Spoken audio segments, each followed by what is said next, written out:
On commence par l'économie, on pourrait quasiment créer une rubrique en plus du gamelin de la semaine. C'est la décision stupide de l'Union européenne de la semaine. Et là, cette décision, c'est un nouveau cap. Donc après le cap sur le pétrole russe, désormais, c'est le cap sur le gaz. Et alors, cette décision n'est pas très claire puisque en fait, elle ne concerne pas que le gaz russe, mais a priori le gaz en général acheté dans l'Union européenne. Et donc à partir du 5 février de mémoire, eh bien le mégawattheure ne pourrait pas être au-dessus de 180 euros.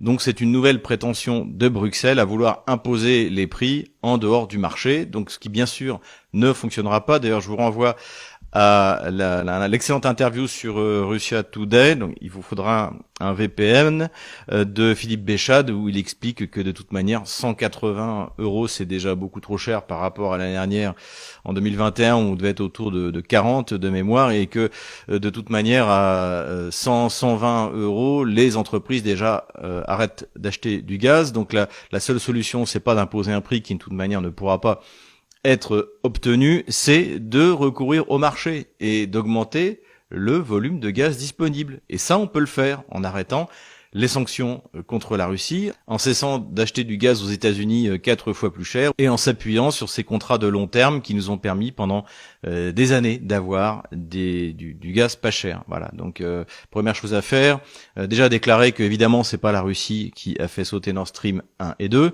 Ensuite, demander à l'Allemagne de certifier Nord Stream 2 et de demander à la Russie gentiment de reboucher les trous qui ont été faits par visiblement les Britanniques dans nos deux gazoducs. Voilà la chose à faire pour faire baisser le prix, mais évidemment, dans un régime socialiste comme le régime socialiste français, l'idée de recourir au marché est tout simplement inimaginable, et on pense, comme d'habitude, eh bien, qu'il suffira de prendre un décret pour faire baisser le gaz. Donc c'est idiot, c'est comme idiot sur le pétrole, tout ça ne marchera pas. Et d'ailleurs, puisqu'on parle de sanctions sur le pétrole, sur sanctions sur le pétrole russe, on a appris que désormais le Kazakhstan allait livrer du pétrole à l'Allemagne en passant par le gazoduc russe. Donc, comme on l'avait dit, les 45 jours d'application du cap sur le pétrole devraient permettre aux consommateurs de pétrole russe de trouver des alternatives, des parades, et je crois que là on en a une belle.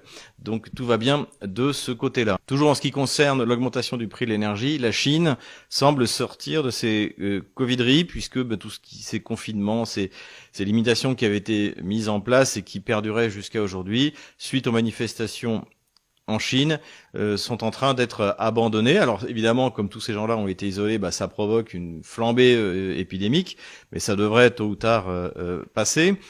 Et ce qui va entraîner évidemment un redécollage de l'économie chinoise et une augmentation de la demande donc en énergie, ce qui est une bonne nouvelle pour la Russie, mais en revanche peut-être une mauvaise nouvelle pour nous, puisque ça va effectivement augmenter le prix de l'énergie. Cela dit, ce retour de la Chine pourrait être aussi atténué par la récession qui est maintenant quasi officielle dans les pays occidentaux et même aux États-Unis. Donc voilà, mais pour faire une projection sur les prix pour l'année prochaine, eh bien, il faut avoir toutes ces données en tête. En tout cas, on continuera à suivre ça, comme d'autres sites d'ailleurs économiques. Je vous renvoie précisément aux travaux de Charles Gave, Philippe Béchade, tous ces financiers ou ces économistes sérieux. Toujours dans les nouvelles économiques, et un peu la blague de la semaine, c'est que l'Ukraine a déclaré qu'elle allait, pour bénéficier du financement du FMI, accepter de suivre ses recommandations,